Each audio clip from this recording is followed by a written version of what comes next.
While we're all still riding the high of Bad Bunny's halftime show, let's talk about the first Puerto Rican performer to appear on American television and the owner of Puerto Rico's first drag club, Johnny Rodríguez. Welcome back to Yesterqueers. My name's Amanda, and I'm a public historian of queer history. As y'all know, I do the best I can with pronunciation, so be gentle in the comments. Johnny Rodríguez's story has been almost completely eclipsed by his younger brother, Tito Rodríguez, who was a wildly popular bandleader in the 1940s and 50s.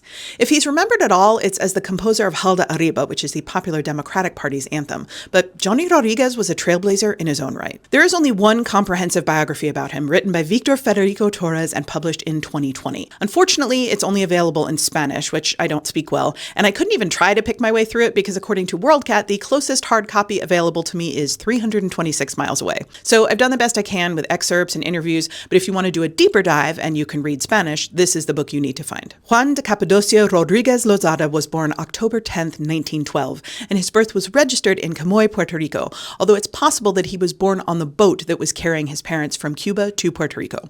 He was the oldest of somewhere between 6 and 14 siblings. Rodríguez had a talent for music from childhood, and opportunities opened up for him once the family moved to San Juan. He made his professional debut when he was still in high school, performing on WKAQ, Puerto Rico's only radio station, with the Monsanto Orchestra and earning himself the nickname King of Sentimental Bolero. He performed with multiple groups throughout the 20s and 30s, both live and on the radio, and he appears in the first sound film ever shot in Puerto Rico, 1934's Tropical Romance, as a singer named Jorge Rodríguez. He arrived in New York City in 1935 in the midst of the first Latin dance craze. He was signed almost immediately to RCA and proceeded to take New York by storm, performing not just uptown in Harlem, but also downtown in primarily white clubs, sometimes as himself and sometimes in drag as Carmen Miranda or Mae West. He even performed at Club 82, the underground drag club in the Village that was owned by bisexual mob wife Anna Genovese and staffed entirely by lesbians except for the performers.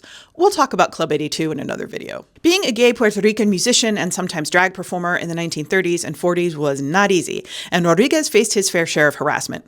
Fortunately, in addition to being an exemplary musician, he was also a highly skilled boxer who made quick work of anyone who tried to intimidate him. In 1940, Rodríguez and his new trio, made up of Manuel La Pulguita Jimenez and Leocadio Lalo Martinez, became the first Puerto Rican artists to appear on CBS radio as featured performers on the Music for Americas program. Rodríguez spent 20 years touring Latin America and performing in New York City.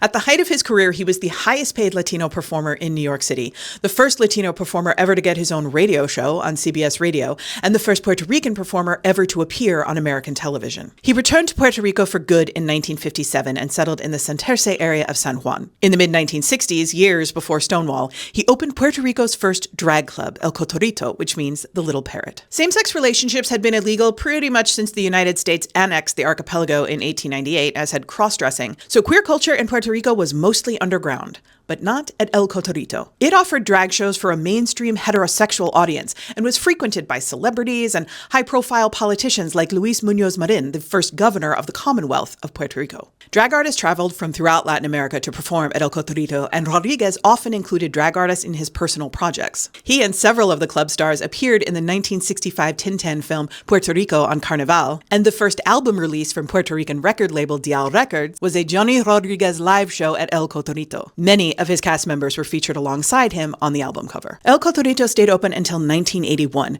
and Johnny Rodríguez kept performing and appeared often on television and radio until his death in 1997 at the age of 84. Thanks to Torres' biography, Johnny Rodríguez's story is being honored and revitalized, especially among the queer Puerto Rican diaspora. Last May, New York's Pregones and Puerto Rican Traveling Theater even premiered a new musical based on his life and his songs called Parrots at the Pagoda. That's it for today. As always, more information, including sources and further reading, is available in the usual place.